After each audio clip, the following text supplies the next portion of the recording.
in ka badan 95,000 oo dollar oo laga qayb qaadanayo dhismaha garoonka dadan ee kubadda kolayga ee casriga ah ee Xasan Xooge magaalada Hargeysa ayaa lagu ururiyay xaflad agaasineed oo xalay lagu qabtay hotelka Mansour ee magaalada Hargeysa taasoo ay ka qayb galeen wasiirada wasaaradaha maaliyadda iyo arrimaha dibadda iyo wasiir ku xigeenada wasaaradaha warfaafinta dhaqanka iyo wacyigelinta iyo dhalinyarada iyo ciyaaraha mas'uuliyiin kale oo ka tirsan golaha xukuumadda golayaasha baarlamaanka xisbiyada aqoon-yahano ganacsato iyo waxgarad kala duwan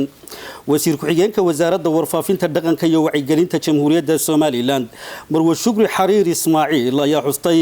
garoonada hore uga jiray caasimadda iyo hadda sida ay yihiin uuna ka hadhay garoonka Timacadde oo ah mid kooban waxaana ay tilmaantay tallaabada uu la yimid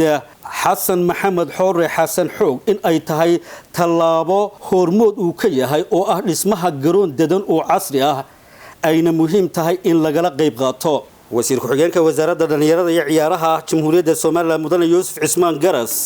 ayaa tilmaamay in caalamka ciyaaruhu ka mid yihiin halboolayaasha dhaqaalaha ayna ka qayb qaataan la dagaalanka qabyaaladda iyo balwadaha taasi darteedna kobcintooda iyo korintooduba ay laga maarmaan tahay isagoo xusay in muwaadin Xasan Maxamed Xoore Xasan Xoog uu asiibay tallaabo muhiima wasiir ku xigeenku waxa uu ballan qaaday in sanadkan soo socda hadii ay baydmo ay garoonkan miisaaniyadda wasaaradda ugu dari doonaan deeq lacageed oo dhan 10,000 oo dollar waxaana uu xusay doorkooda ku aadan dhismaha garoonkan iyo sida ay u barbartaagan yihiin musharaxa jagada madaxweynaha ee xisbiga Ucid Jamaal Cali Xuseen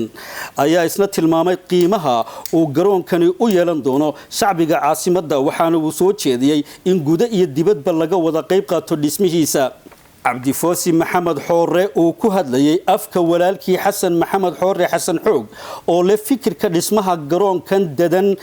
عصري جاه كبد كل يوم مجالده هرجيس اللي جه هرجلين أيوه إسلام مركزينه هرمود كا اسمه يسا أيه كم هاد عليه سيدي هبونيت حفلة اللوجا قيب جلاي يقارن كلا عجيد إلا بحيي أو جاري بقول كن $1